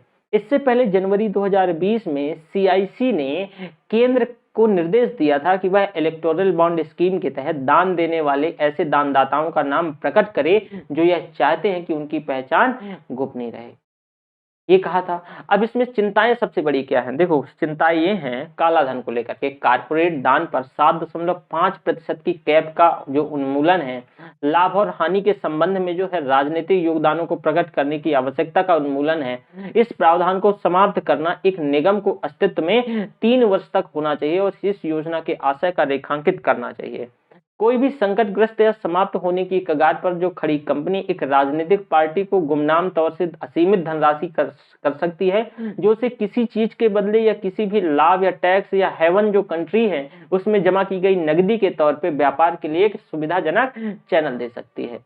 तो एक ये इशू आता है भाई, वही पारदर्शिता की कमी आती है, जो है असम्मित अपारदर्शिता देखने को मिलती है, ये सारी चीजें हैं। थोड़ा सा बस इंपॉर्टेंट यहाँ ये है, ये तो आप जान गए कि भाई ये इसके दायरे में नहीं आएगा और क्यों नहीं आएगा उसके पीछे का कारण बताया मैंने। इलेक्टोरल बॉन्ड, देखो इलेक्टोरल बॉन्ड जो है राजनीतिक दलों को दान देने का एक वित्तीय साधन बन गया है। जो बॉन्ड है ये इतने रुपए से इतने रुपए मतलब इतने रुपए का होता है, मतलब 1,000 का, फिर 10,000 का, 1 लाख का, 1 लाख रुपए का, फिर 1 करोड़ का। 1 करोड़ रुपए के गुणकों में बिना किसी अधिकतम सीमा के जारी किए जाते हैं, कोई अधिकतम सीमा नहीं है। तो ध्यान रखिएगा इसके गुणकों में 1000, 2000, 3000, 4000 ऐसे।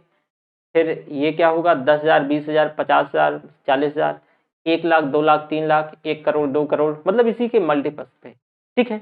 भारतीय स्टेट बैंक इन बांडों को जारी करने और इन जो है इनकैश करने के लिए अधिकृत है, अथोराइज्ड है, जो कि जारी होने की तारीख से 15 दिनों तक ये वैध हैं। और ये बांड एक पंजीकृत राजनीतिक पार्टी के नामित खाते में जो रिडीम करने योग्य होते हैं। ये बॉन्ड किसी भी व्यक्ति जो कि भारत का नागरिक है, भारत में शामिल या स्थापित है, तो इसलिए जनवरी, अप्रैल, जुलाई और अक्टूबर के महीनों में प्रत्येक 10 दिनों की अवधि के लिए ये उपलब्ध रहते हैं, हमेशा नहीं।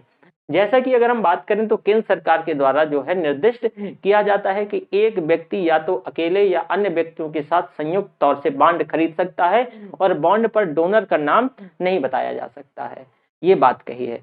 सूचना आयोग कमीशन की अगर हम बात करें तो भाई जो सेंट्रल CIC है, सेंट्रल इंफॉर्मेशन कमीशन, तो थोड़ा सा इसके भी बारे में जान लो। देखो भाई इसकी स्थापना जो है वर्ष 2005 में सूचना का अधिकार अधिनियम 2005 के प्रावधानों के तहत केंद्र सरकार के द्वारा की गई थी, और ये कोई संवैधानिक बॉडी नहीं है, कोई संवैधानिक निकाय नहीं है CIC। ठीक है। इसमें से मुख्य सूचना आयुक्त CIC और केंद्रीय सूचना आयुक्तों की संख्या 10 से अधिक नहीं हो सकती है, जो कि ये आवश्यकता मतलब ये है आवश्यक अगर समझी जाती है तो कोशिश मतलब एक प्रेस विज्ञप्ति के माध्यम से बढ़ाया जा सकता है, अन्यथा नहीं। और ये राष्ट्रपति और प्रधानमंत्री की अध्यक्षता वाली समिति की सिफारिश पर नियुक्त किए जाते हैं, जो कि लोकसभा में विपक्ष के नेता और प्रधानमंत्री द्वारा नामित केंद्रीय कैबिनेट मंत्री होते हैं ये। और जो कार्यकाल की बात करें तो भाई मुख्य सूचना आयुक्त एक सूचना आयुक्त केंद्र सरकार के द्वारा निर्धारित 65 वर्ष की आयु तक और या फिर 6 वर्ष की जो पहले हो ऐसे पद के लिए धारण करेगा, और वो पुनर्नियुक्त के लिए पात्र भी नहीं होगा। CIC की शक्तियां और कार्य तो ऑलरेडी मैंने बताया कि भाई RTI अधिनियम 2005 के तहत जो सूचना अनुरोध के बारे में किसी भी व्यक्ति से जो शिकायत करना, पूछताछ करना आयोग का एक कर्तव्य है। वहीं CIC किसी भी मामले की जांच का आदेश दे सकता है, और अगर उचित आधार यानी जो सो मोटो पावर भी होता है। आयोग के पास जो है समन करने दस्तावेजों की आवश्यकता आदि के संबंध में एक सिविल कोर्ट की भी शक्ति होती है। ये सारे मामले हैं। ठीक है, इलेक्टोरल बॉन्ड और सूचना के अधिकार से संबंधित। अगला एक मामला आता है विशेष विवाह अधिनियम।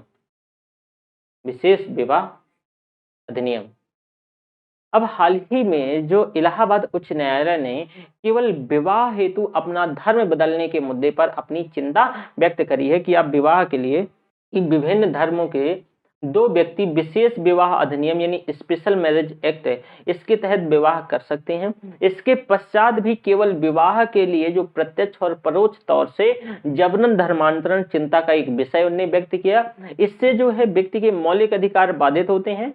विशेष विवाह अधिनियम समान नागरिक संहिता यूनिफॉर्म सिविल कोड UCC की दिशा में एक सबसे शुरुआती बिंदुओं में से ये एक माना जाता है। मैंने यूनिफॉर्म सिविल कोड के बारे में ऑलरेडी बता दिया था। अब देखो उच्च न्यायालय ने एक टिप्पणी में एक मुस्लिम महिला के हिंदू धर्म में जो एक मुस्लिम महिला थी तो हिंदू धर्म में धर्मांतरण और उसके 1 महीने पश्चात हिंदू रीति रिवाज के अनुसार शादी करने पर ये कमेंट उन्होंने करा था, ये टिप्पणी करी थी। ये विशेष विवाह अधिनियम ये जानने योग्य है, ये से जान लो। UCC नहीं बताऊंगा, ऑलरेडी पढ़ा चुका हूं। देखो भाई विशेष विवाह अधिनियम भारत में अंतर धार्मिक और अंतर जाति विवाह को पंजीकृत करने और मान्यता प्रदान करने के लिए बनाया गया है। यह एक नागरिक अनुबंध के माध्यम से 2 व्यक्तियों को अपनी शादी जो है विधि पूर्वक करने की अनुमति देता है, विशेष विवाह अधिनियम। और इस अधिनियम के तहत किसी भी धार्मिक औपचारिकता के निर्वहन की आवश्यकता भी नहीं होती है। तो ये विशेष विवाह जो अधिनियम 1954 है, ध्यान रखिएगा 1954 के अंतर्गत ये जो चीजें बताई ये इसमें से बात कही गई है। विशेष विवाह अधिनियम के तहत कुछ प्रावधान जो है, जैसे कि 1954 में विशेष प्रावधान अधिनियम लागू हुआ जिसमें से किसी भी व्यक्ति को कुछ शर्तों के साथ किसी अन्य धर्म या जाति से संबंधित किसी व्यक्ति से विवाह की अनुमति है। और विशेष विवाह अधिनियम की धारा जो 4 है इसमें से कुछ शर्तें इसकी जो धारा 4 है इसमें से कुछ शर्तें हैं। इसके अनुसार दोनों पक्षों में किसी एक का कोई जीवन साथी नहीं होना चाहिए। ठीक है, पहले ये बात करी गई है कि इन दोनों पक्षों में किसी भी एक का कोई जीवन साथी नहीं होना चाहिए। दोनों पक्षों को अपनी सहमति देने में सक्षम होने चाहिए और वो वयस्क हों, अपने फैसले लेने में सक्षम हों। दोनों पक्ष उन कानूनों के तहत जो उनके धर्म विशेष पर लागू होता है निर्धारित निषिद्ध संबंधों जैसे कि अवैध वैध रक्त संबंध गोद लेने से संबंधित व्यक्ति में नहीं होना चाहिए। इसके साथ ही पुरुष की आयु कम से कम 21 साल और महिला की आयु जो है वो कम से कम 18 साल होनी चाहिए। ये कुछ इसके तहत कुछ नियम थे। साथ में यदि ये सभी शर्तें पूरी होती हैं तो दोनों पक्ष जिस क्षेत्र में जो है विगत 30 दिन से निवास कर रहे हैं उस क्षेत्र में विवाह अधिकारी को उनके जो विवाह हेतु एक जो अनुमति पत्र दे सकते हैं और यदि किसी को भी इस विवाह से कोई आपत्ति है तो वह अगले 30 दिनों की अवधि में इसके खिलाफ नोटिस दायर कर सकता है और आपत्तियों पर विचार करने के लिए 30 दिनों की अवधि के बाद विवाह के पंजीकरण पर हस्ताक्षर करने के लिए 3 गवाहों के साथ विवाह की अनुमति दी जाती है। 3 गवाह लगते हैं। ठीक है, और यदि कोई व्यक्ति का यह मानना है कि दोनों में से मान लो कोई भी पक्ष सभी आवश्यक शर्तों का पूरा नहीं करता है तो शादी के खिलाफ आपत्ति दर्ज कर सकता है। यदि आपत्ति सही पाई जाती है तो विवाह अधिकारी विवाह हेतु अनुमति प्रदान करने से मना कर देगा और अनुमति नहीं देगा। अधिनियम से संबंधित कुछ चुनौतियों को लेकर की भी बात करी गई है। विशेष विवाह से अधिनियम से संबंधित चुनौतियां कि ये अधिनियम केवल अलग अलग धर्मों या जातियों से संबंधित 2 लोगों के विवाह को मान्यता प्रदान करता है किंतु उन लोगों के लिए सजा का कोई प्रावधान नहीं है जो कि सिर्फ विवाह के लिए दूसरे साथी पर धर्मांतरण के लिए दबाव बनाते हैं। अब यह पारसी जैसे समुदायों के लिए एक गंभीर मुद्दा है क्योंकि वह पहले से ही अल्पसंख्यक है और जबरन धर्मांतरण के कारण ये समुदाय जल्द ही लुप्त हो जाएंगे। तो अगर ऐसा धर्मांतरण हुआ तो ये प्रॉब्लम है। यूनिफॉर्म सिविल कोड ऑलरेडी मैं पढ़ा चुका हूं, यूनिफॉर्म सिविल कोड नहीं पढ़ाऊंगा। ठीक है, तो ये मुद्दा आप जानते ही हैं। इसके बाद हमारा जो अगला इशू आता है वो है सत्यता और हेट स्पीच। सत्यता और हेट स्पीच। हाल ही में सर्वोच्च न्यायालय द्वारा स्वतंत्र अभिव्यक्ति यानी फ्री स्पीच की सीमाओं और हेट स्पीच की चर्चा करते हुए ऐतिहासिक सत्यता हिस्टोरिकल ट्रुथ का वर्णन समाज के कई वर्गों या फिर समुदायों के मध्य बिना किसी भी घृणा शत्रुता का खुलासा किए और उनको प्रोत्साहित किए जाना चाहिए। ये किसने कहा है? ये सुप्रीम कोर्ट ने कहा है। और एक न्यूज शो में जो सूफी संत ख्वाजा मोइनुद्दीन चिश्ती पर की गई एक कथित टिप्पणी के लिए एक टीवी एंकर के खिलाफ एफआईआर दर्ज भी करी गई थी। अब सत्य तथ्यों की अगर हम बात करते हैं तो सर्वोच्च न्यायालय ने सत्यता या फिर सत्य तथ्यों के बारे में विस्तार से बताते हुए और अभिव्यक्ति की स्वतंत्रता के पक्ष में फैसला सुनाते हुए के Abbas versus union of India case 1970 का उल्लेख किया है जो कि सेंसरशिप से संबंधित था। न्यायालय के निर्णय में कहा गया है कि भाई ऐतिहासिक जो है तो मूल्यों के संदर्भ में नरसंहार या रक्तपात को दिखाने या कोई मतलब इसको कोई रोक नहीं है, लेकिन इस प्रकार के दृश्यों को तभी दिखाया जा सकता है यदि टकराव के दृश्यों का एक कलात्मक चित्रण के हिस्से को व्यवस्थित किया जा सके। और संभाव्यता ये है कि मूल्यांकन जो है एक स्वस्थ और उचित मानक के आधार पर किया जाना चाहिए। इससे किसी भी स्थिति को स्वीकार किया जा सके। ऐतिहासिक सत्य और प्रासंगिक महत्वपूर्ण कारक हो सकते हैं। ये सारी बात करी गई है। वहीं धारा 123 क्लॉज 3A के तहत जो भ्रष्ट आचरण का आरोप पर इसमें से प्रत्युत्तर मतलब क्या किया गया है कि भ्रष्ट आचरण का जो है प्रत्युत्तर नहीं है और प्रासंगिकता केवल इस तथ्य की है कि भाई अभिव्यक्ति जो है ये सत्यता या घृणा की भावना को बढ़ावा दे रहा है तो इसको कम करना है हर हाल में। ठीक है, अभिव्यक्ति की स्वतंत्रता तो आप जानते हैं कि आर्टिकल 19 में इसे नहीं समझाऊंगा, ऑलरेडी इसे पढ़ा चुका हूं। एक्चुअल में हेट स्पीच क्या है थोड़ा सा इसे समझ लो, ये जानना जरूरी है। देखो, हेट स्पीच कोई भी उद्यारक उद्देश्य होता है जिसका मतलब ये मुख्य तौर पे एक विशेष समूह के प्रति घृणा के अलावा और कोई मतलब अलग तरीके का जैसे कि घृणा भरा ये स्पीच होता है। इसका ऐसा समाज में कोई रिलेवेंट नहीं होता, इसका कोई यूज नहीं होता, ये कोई अर्थ नहीं रखता है। यह आवश्यक तौर से व्यक्तिपरक है और वक्ता की ओर से सद्भाव और अच्छे उद्देश्य का परीक्षण किया जाना आवश्यक है।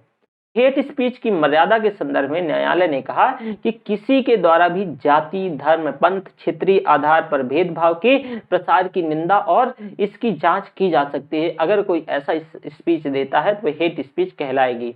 और न्यायालय के अनुसार जो हेट स्पीच के अपराधीकरण का उद्देश्य गरिमा की रक्षा करना है, जाति, पंथ, धर्म, लिंग, धार्मिक पहचान, यौन अभिविन्यास, भाषाई वरीयता, इसकी परवाह किए बिना उन तथ्यों और समूहों के मध्य राजनीतिक, सामाजिक समानता सुनिश्चित करना है। और भारत में हेट स्पीच को किसी भी कानून के तहत परिभाषित हालांकि नहीं किया गया है।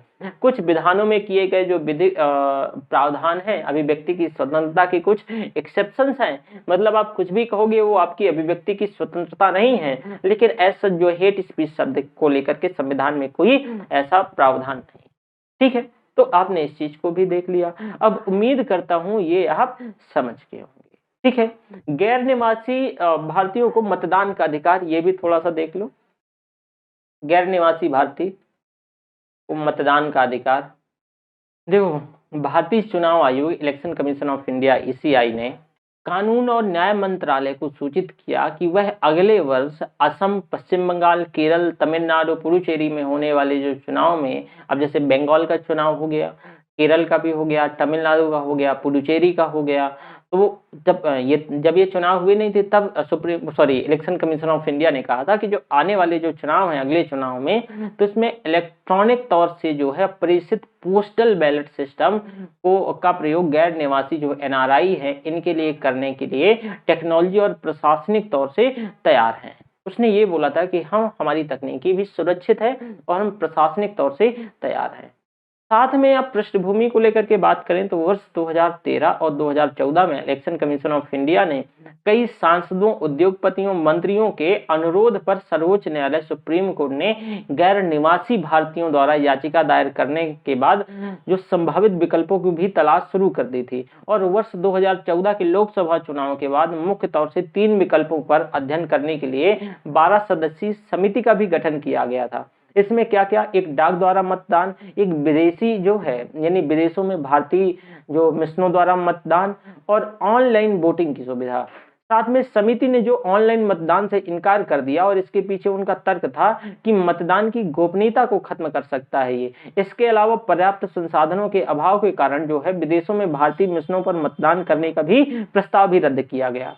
वहीं आगे 1 साल बाद 2015 में पैनल ने समिति के सिफारिशों सिफारिश की कि एनआरआई को व्यक्तिगत तौर से मतदान के अलावा ई पोस्टल बैलेट या फिर प्रॉक्सी वोटिंग जैसे विकल्प दिए जाएं। प्रॉक्सी वोटिंग मैं अभी बताऊंगा। प्रॉक्सी वोटिंग क्या होता है? एक पंजीकृत मतदाता अपने मतदान के अधिकार का प्रयोग एक प्रतिनिधि के माध्यम से कर सकता है, इसको प्रॉक्सी वोटिंग कहते हैं। अब वर्तमान में भारत में रहने वाले मतदाताओं जैसे कि सेवा मतदाता की कुछ श्रेणियों के लिए डाक मत पत्रों की भी अनुमति है, जिसमें से जैसे कि सशस्त्र बलों के जो सदस्य हैं, किसी राज्य के सशस्त्र पुलिस बल के सदस्य हैं जो उससे राज्य से बाहर सेवा कर रहे हैं, सेवा दे रहे हैं, भारत सरकार के अधीन किसी पद पर भारत से जो बाहर कार्यरत कुछ व्यक्ति हैं, इन सभी को ये व्यवस्था की बात करी गई है। वहीं वर्ष 2017 में केंद्रीय मंत्रिमंडल ने एनआरआई को के लिए प्रॉक्सी वोटिंग अधिकारों का प्रस्ताव पारित किया और जन प्रतिनिधित्व कानून 1950 में संशोधन करके एक विधेयक लाया, जो कि 16वीं लोकसभा में विघटन होने के कारण यह जो बिल है राज्यसभा में निरस्त हो गया और इस प्रस्ताव को दोबारा नहीं लाया गया। नहीं, ये प्रस्ताव आया था। अब इलेक्शन कमीशन ऑफ इंडिया ने गैर निवासी भारतीयों के लिए प्रॉक्सी वोटिंग के बजाय केवल पोस्टल मतदान के अधिकार पर जोर दिया है। विदेशी मतदाताओं को जो है पोस्टल मतदान की सुविधा प्रदान करने के लिए सरकार को केवल चुनाव नियम 1961 में संशोधन करने की जरूरत पड़ेगी और इसके लिए संसद की अनुमति लेने की भी आवश्यकता नहीं है, अगर ये बस बदल दिया जाता है। एनआरआई जो है वर्तमान में मतदान प्रक्रिया की बात करें तो एनआरआई के लिए जो वर्तमान का अधिकार जन प्रतिनिधित्व अधिनियम 1950 में संशोधन के माध्यम से वर्ष 2011 में इसको प्रपोज किया गया, प्रस्तुत किया गया था। एनआरआई जो है पासपोर्ट में जो उल्लिखित अपने निवास स्थान के निर्वाचन क्षेत्र में मतदान कर सकते हैं और यह वह केवल व्यक्तिगत तौर से मतदान कर सकता है। मतदान केंद्र पर अपनी पहचान सिद्ध करने के लिए उसे पासपोर्ट की जो मूल प्रति भी उपलब्ध करवानी होती है, जो उसकी ओरिजिनल होती है। ठीक है। अब एनआरआई मतदाताओं के पास जो वर्तमान में शक्तियां हैं, तो भाई संयुक्त राष्ट्र की वर्ष 2005 जो 15 की रिपोर्ट के अनुसार भारत की प्रवासी आबादी विश्व में सबसे बहुत ज्यादा है, करीब 16 मिलियन के आसपास। कितना? 16 मिलियन के आसपास। अब भारत में मतदाताओं के तौर 16 मिलियन कितना हुआ? 1,60,00,000 है ना। तो भारत में जो मतदाताओं के तौर पे पंजीकृत 1 लाख से कुछ जो है अधिक प्रवासी भारतीयों के लिए एनआरआई मतदाताओं का पंजीकरण बहुत कम है। वहीं वर्ष 2019 में लोकसभा चुनाव में जिनमें से लगभग 25,000 लोग मतदान करने के लिए भारत आए और पोस्टल बैलेट के द्वारा मतदान की प्रक्रिया तो मैं ऑलरेडी बता ही चुका हूं कि कैसे होता है। भाई पोस्टल बैलेट के माध्यम से मतदान में रुचि रखने वाले किसी भी एनआरआई की जो अधिसूचना में 5 दिन के अंदर मतदान के बारे में निर्वाचन अधिकारी जो है आरओ, जिसको रिटर्निंग ऑफिसर कहते हैं, इसको सूचित करना होगा और संसदीय या फिर विधानसभा क्षेत्र को आरओ जो है संसदीय या विधानसभा क्षेत्र में चुनाव के संचालन के लिए जो रिस्पॉन्सिबल होता है ये बताना होगा उसको। और इस तरह की सूचना प्राप्त करने के बाद रिटर्निंग ऑफिसर जो है इलेक्ट्रॉनिक तौर से बैलेट पेपर भेजेगा और एनआरआई जो है मतदान बैलेट पेपर पे प्रिंट आउट करके जो है उस पर अपनी पसंद को चिन्हित करेंगे और इसे देश के राजनयिक या फिर काउंसलर प्रतिनिधि द्वारा नियुक्त एक अधिकारी द्वारा इसे सत्यापित करके घोषणा पत्र के साथ वहां भेज दिया जाएगा जहां पर ये एनआरआई निवासी है। तो ये व्यवस्था है इसमें से। इससे एक्चुअल में होगा कि राजनीतिक लाभ। ठीक है। तो आपने इन सारी चीजों को देखा इससे संबंधित। अब हम ना अगली क्लास में दूसरा इशू उठाएंगे, जो भी इसमें पॉसिबिलिटीज थी वो मैंने बता दिया। अब जो सुप्रीम कोर्ट का एक केस आया था आपको याद होगा, उन्होंने कहा था कि भाई सभी जो पुलिस थाने हैं इनमें से सीसीटीवी उपलब्ध करवाने की बात करी गई थी। थैंक यू वेरी मच, फिर मिलते हैं।